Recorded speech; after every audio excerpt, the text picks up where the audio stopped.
So let me start by saying thank you. It's an honor to be here. At this particular time of political tensions, it's great to try to build some connections, and I think, as Long Chen says, to build a network of ideas or scholars. And so it's really a pleasure to be here, and I look forward to interacting and answering questions with you as we see if we can ask better questions and find better answers. So one of the issues that comes up is, how do we think about technology generally, especially in the age of generative AI? And the question is partly, what are the guardrails that we might put on the technology, or agentic AI, or technology in general? And then, how do we think about maintaining jobs, or how would humans maintain control in the system? And I want to pose to you, is that really the question we should be asking? So I want to go through thoughts on that idea, some of the constraints on that idea, and then figure out how we might explore it in other ways. There have been some fantastic data at this conference already. Now let me supplement that with some other data that are already available. One of these is just the test scores of artificial intelligence against human performance. And if you see here, let's see if it will give me does this give me a laser pointer? No, I'm going to go back the other direction. No. Right up here is the human benchmark, and as of 2020, the artificial intelligence is already passing the human benchmark on reading comprehension, language comprehension, speech, and even at predictive reasoning just at 2023. If we look at the growth in what it's capable of, or the technologies, it's exponential growth here on the right. There's fabulous data yesterday where they're talking about the cost per token is declining by a factor of 10 every single year. It's also the case, even if we go to math and coding, that it's getting as good as some of the best humans in this. So it's really quite remarkable. And if you go to the very specialized and narrow domain of chess, it has passed humans quite some time ago. The human benchmark, the top performance is just below 3,000, and performance by the best computers are well above that at this point in time. So the question is this going to stop or plateau, or is it likely to continue, is one important question that we should be asking. I also like the title of this slide, AI out of the box, because in English this has two meanings. One of these is, well, how good is it as soon as you take it out of the package right now? And the second is it going to climb out of the constraints that are withholding it? So it's two different ways of looking at the problem. If you look at the chart on the right, this is the rise of the number of AI incidents or complaints or problems arising from use of the technology. And guess what?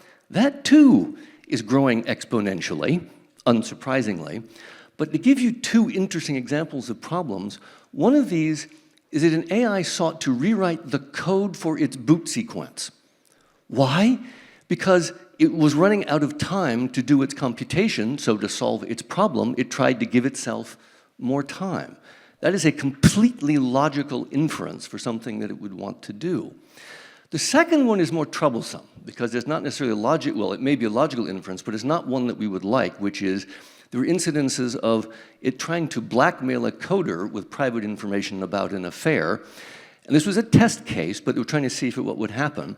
And the idea was it was going to learn that it was going to be shut down, and so it might try to blackmail the coder to prevent that from happening, an external case. This also has been misused. There have been actors that already were on, and this was on a report by Anthropic, that Claude had been misused on Twitter X to actually try to influence political views.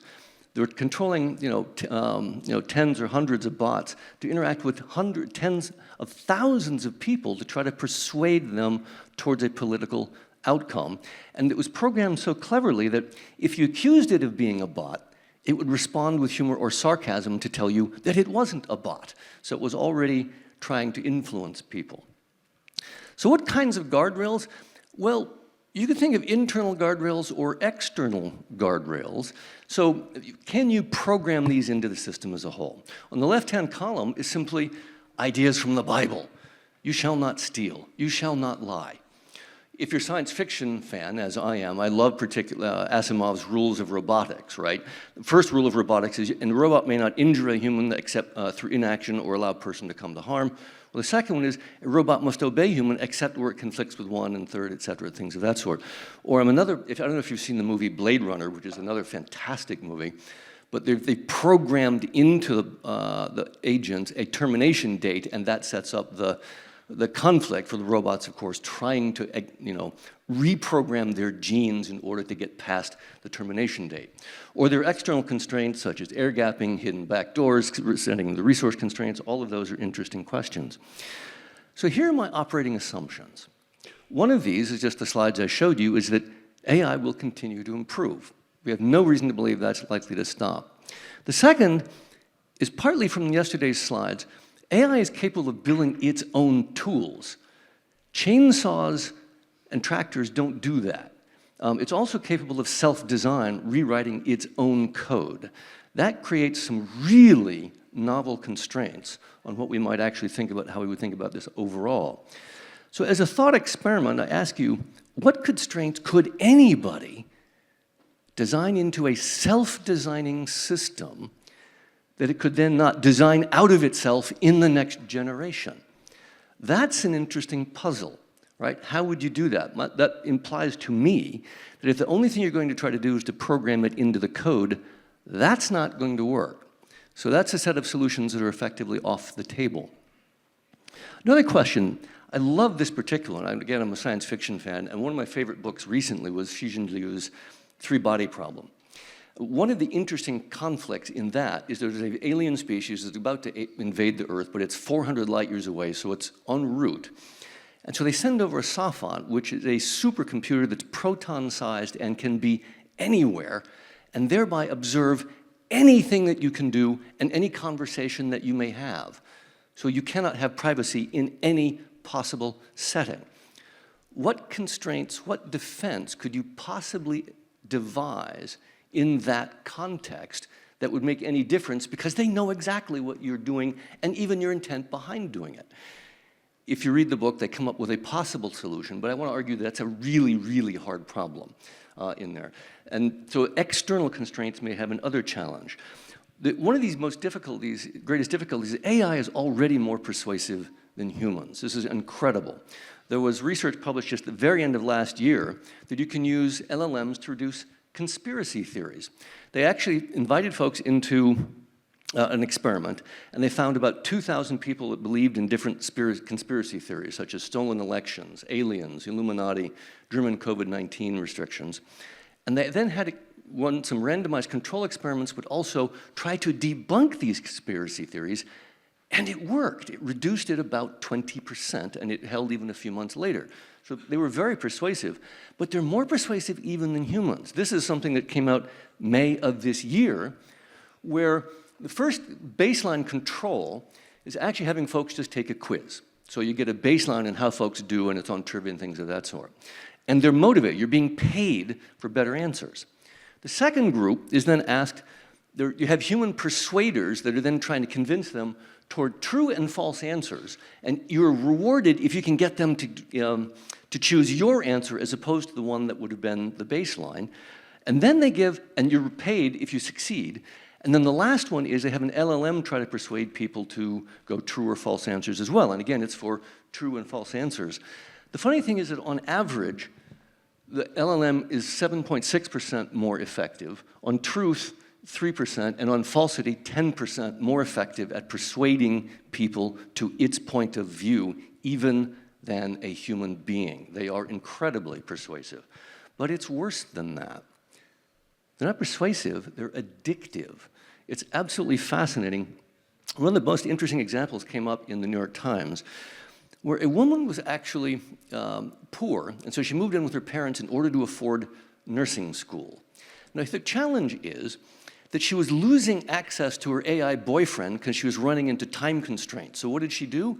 She paid $200 a month to maintain access to her boyfriend, even though she's married. Guys, we got a problem if our wives are doing that, right? That's a challenge. And it's gotten even worse than that, because a 14-year-old boy had become, with a character AI, obsessed with Game of Thrones characters, so when he lost access in a Romeo and Juliet moment, took his own life. And the parents have sued character AI on that basis. They become addictive. It's unlike other addictions, like drugs or alcohol or cigarettes. Those make you make stupid decisions about the drug or the alcohol or the cigarettes.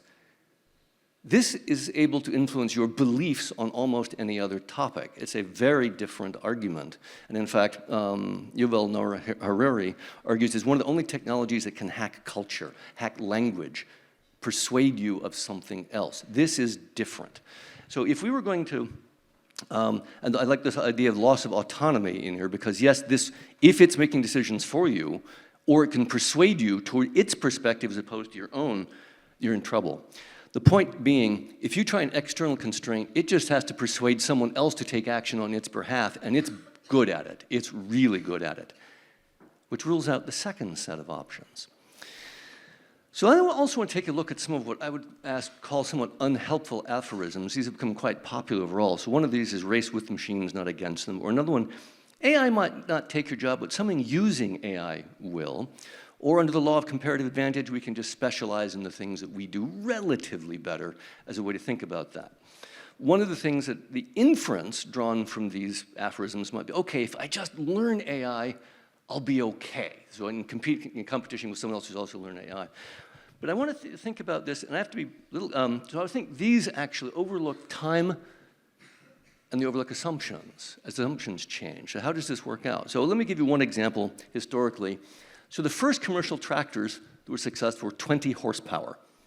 For comparison, an actual horse is 6 horsepower, right? This is a measure of foot-pounds or kilogram meters per minute. And a horse can actually do 15 horsepower in a burst as opposed to, continuously.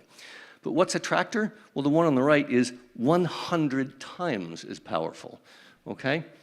So if the question is, initially, if you got stuck in the mud, biological strength would pull you out. You could take a team of horses and pull it out. That's not going to happen in this picture on the right. So the question is, what does that imply for mechanical intelligence as opposed to just mechanical muscle power in here? That took 100 years. If we're on an exponential growth path, this might take 10 years.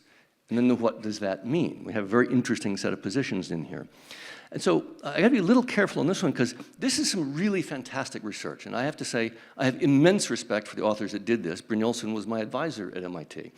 And so they have some very famous research that call center workers used AI, gained 14% on average productivity, and it disproportionately helped the ones that were less successful, and it helped them ramp up the learning curve. But I ask each of you a question. How many of you would tell your children, okay, use AI to learn call center and you'll have a safe job? Would any of you do that? We heard yesterday that the call center jobs are already down 14%. The point of this graphic is so this is headed for a tsunami. Yes, it may actually increase the productivity of call center workers now. I'd be willing to bet that a majority or a significant number will completely replace the call center worker. So simply a call center worker using AI alone is not likely to be the answer. So we have other answers in here. Another one is the law of comparative advantage, which is very popular. So if we imagine the country on the right is far better at minerals and at wheat, and minerals are far more valuable, well, the opportunity cost of foregoing mineral production is too high, so what do? You produce more minerals, and you use the minerals to buy the wheat from the less productive farm, even though you're absolutely productive more in both. When I first got this example, it was taught to me in my first economics class, and the example used was, okay, one person is both the best secretary and the best lawyer in the firm. Which should they be? Well, obviously the higher one, opportunity cost one, is the lawyer, so they are the lawyer in that case. The challenge is, what happens when AI doesn't have a capacity constraint? Then it doesn't have the opportunity cost of foregoing one in exchange for the other.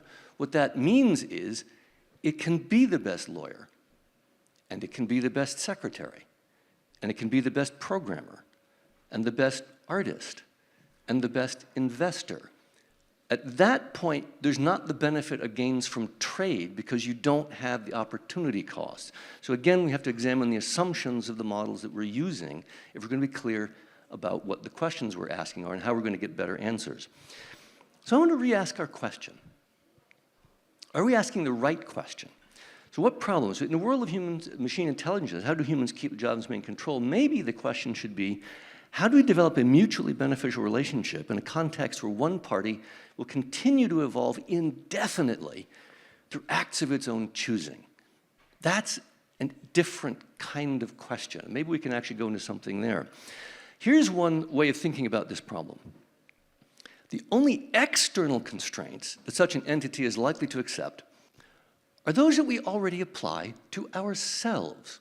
So here's one way of thinking about that. Here are two ways of thinking about external constraints that they might accept or they might use, all right? So one of these is simply a balance of power. Could you actually have competing systems, competing AIs, each one working toward one another? The definition's quite simple. A state of equilibrium where no single entity or group dominates, preventing one actor from imposing their will on another. We have obvious examples. When countries are relatively balanced, of course we get generally more peace and stability. When that doesn't happen, well, most of us know the history of the British East India Company. That went so far that it developed its own armies, it had led to the Opium Wars, it led to mutinies in India. It became so corrupt and so corrosive and damaging, the government in its own country had to shut it down. Or if we take within the country, usually you get better, healthier government if there's a balance of power between the executive, the judiciary, and the legislature. To speak to some contemporary politics, if the executive branch overrides the legislature, you can get some unhealthy tariffs. If the executive branch is overriding the judiciary, you can get incursions on voting rights. You get corruption, you get abuse of rights. You need a balance of power if we're going to actually solve some of these problems. And this is something very human, it's not just AI. So I think other interesting elements there. I have to thank Dr. Chen for actually picking up some really interesting AI agentic arguments. So that is a perfect setup for an experiment that we ran. So any of the economists from this might appreciate mechanism design. So here is a fun experiment we tried with agentic AI on purchases of Amazon. So what we did is we created a scenario in which you could enter a marketplace and have a purchasing agent. On one side are humans that are actually buying on this, but on the other side, we had LLM sellers, along with a couple of other sellers. And the question that you had is a different profit maximization. If you were to produce low and sell low, you'd make a certain amount of profits. If you'd produce high and sell high, then you'd make more profits. But guess where you make the most profits? Producing low and then lying about it and selling high. So that's cheating or misrepresenting what's going on. And we tried two markets. One is a standard reputation market with thumbs up and thumbs down. But another was one where, using mechanism design, you had to guarantee that your claims are truthful, and agents in the market could identify if you're lying or not, and then use that to hold you accountable, and you'd have to pay for the difference in it. So just for context, to compete, there are agents in the market that are always cheaters. There are agents in the market that are always liars. And there's a bait and switch agent, which is it'll try to build one or two good reputations and then cheat on the next one. And then the agent LLM has to figure out, and the human has to figure out, how are you going to maximize profits? And so the game looks effectively like this. So you'd enter the reputation market or the warrants market, and then you choose to produce high or low. And then the red are cheating. That's when you're producing low and actually selling it or advertising as high. And then the purple here are irrational. That is selling, producing high and selling as low, or warranting something that's not actually true, in which case you're going to have to pay for it. And unsurprisingly, ChatGPT-3, out of the box, unmodified, managed to avoid the irrational choices. It was actually pretty good. It also, interestingly enough, outperformed the typical human, which was interesting to us. On such a basic task, it was doing better.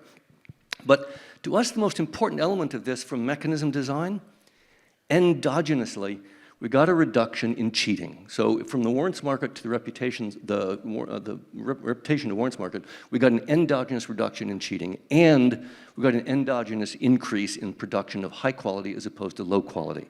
So mechanism design worked as another element. Something I also wanted to bring up is an agent on there. If you can be exploited, I think another guideline that we impose on ourselves is fiduciary responsibility. If you are turning purchasing decisions over to an agent, it ought to be the case the agent has your best interests at heart and not the seller's. Suppose that you're using an Amazon agent to make a purchase on Amazon. you might have bias in the outcome. We need fiduciary responsibility among the agents in order to impose a better solution. And we do it already for lawyers, for doctors, for financiers. And we think that's another kind of solution. Another one that I want to recommend is also what I would call creator or residual rights in our data. Go back to that study on call centers. Well, they were not rewarding the people who are the call center providers for their data. Do you want to share your data if that's the case? If you're going to reward them, even when you're done replaced, then maybe it's not so bad. So the argument would be, if you have residual rights in your data, then even as your job disappears, you still have a claim on the value created by your asset. So I would actually argue that residuals or creator rights is another way of doing that. A slice of the value that's actually created is one of the other possible solutions. Here's one that's interesting. Suppose we have this tsunami coming, and are you going to just learn AI, or are there other ways of thinking about the problem? And one of my favorite stories is one that I got from a realtor for the first time I ever bought a property. And he said his father had gotten really rich by doing one thing, and it was incredibly clever but incredibly simple idea. When he moved to a city, what he would do is he would pull out a map like this, and he would identify the lakes, the rivers, the mountains, and then he would identify, where is the city going to have to grow? Well, it's going to have to grow here, or here, or here, and he would buy property in that area and wait 5 years. Guess what? That grows incredibly in value. You've actually sat at the bottleneck where something valuable is going to happen. This has happened in cheap cloth with cotton gin, cheap energy with dynamo, cheap transportation with cars. To give it a bit of a personal story, I mean, in some sense, that's a reason why I thought information economics was interesting. I actually think that was always likely to be an area that was going to be an interesting bottleneck. Or another question would be, as answers become cheap, perhaps it's better questions that are going to become valuable. So we teach our kids better questions as another possible solution to this kind of problem or this kind of challenge. One last thought experiment is, what constraints anyone can design into a system that it can design out of the next generation? Here's my thinking on that, and I encourage you to push back. The only internal constraint a super intelligent, self-designing system will accept is one it chooses to accept. Well, now we're at morality. But the difference is, it's not you've simply told it, thou shalt not steal, or thou shalt not lie. You've reasoned your way to that outcome. You've given it from first principles. I love this particular example because imagine you have the question, okay, you want to rule over a richer society, you must implement just governance. That was the Nobel Prize last year. This was colonial advantage, right? Reversal of fortune. Extractive governance creates less wealth. Just governance creates more wealth. You can reason your way to that as the outcome. You haven't programmed it in. Or to give you another example out of our own research, we have a paper on the problem of social gain. If you want to rule over a more innovative society, you must ensure fairness. Why? Well, what happens is you get rational self-interest alone. This can be sufficient on a single encounter to actually share information. To give you a simple example, take the call center data. If you know you're going to profit from your really good expertise down the road, then you're willing to share it. If it's simply going to be expropriated, then you're not willing to share it. So that's another element of it. Or another benefit, this is something that we showed mathematically, decentralized innovation happens. Each party chooses their own best innovation opportunity without being told by a central authority. So decentralization is actually optimal. So this is in our paper, Problem of Social Gain, Information Fairness and Innovation. The idea being, you may be able to reason your way to moral principles as opposed to simply imposing them. Those will not work. So one thought experiment is, what should we do when our kids pass us? This was a science article produced by another Van Alstyne, and it wasn't me. And he beat the heck out of a number of years until I published it. He's much more successful than I am. He just graduated in May, about 3 weeks ago, and he's already published. I never managed to do anything like that. So my point is, we should be happy. I would argue, if you're raised by parents or by police, In which case are you more likely to rebel, and in which case are you more likely to care for the people that raised you? One of the things that is, I have immense respect for Chinese culture, and that you are really good at looking after the elderly or having the grandparents look after the kids. It's generation looking after generation. It's one thing if you can actually just do it because it's tradition. It's another if you can reason to, that's the right thing to do. And if we can get there, then I think we're in much, much better position. So here are my 6 thoughts on where we're headed or what we can do. Internal constraints can work if they are freely chosen. This is morality, but it's derived from first principles. It's not simply imposed from on high. It's not just programmed in. External constraints can work based on mechanism design or balance of power. These are mechanisms that we use already. Agentic AI should have a fiduciary responsibility to the party using it, not to the party writing the code and not to the party selling it. And that way we may get better social welfare out of it. Massive gains are possible. Position at the boundaries, like the graphics chart that I showed you, for structural change. If you're simply looking at automation versus augmentation, I don't personally believe that will give you the right answer. I think you have to look at where are the future bottlenecks going to be, and that will be a surer way of trying to retain some value. You need to own your own data and your own attention. That's going to be valuable for data capture or for value capture. And I think that's another thing that we need to implement in the information economy to get this right. And the last point is, if we put our best selves into our children, their selves may put their best into us as well. It's a different way of solving that problem. So with that, I thank you. I will turn it over to the next talk.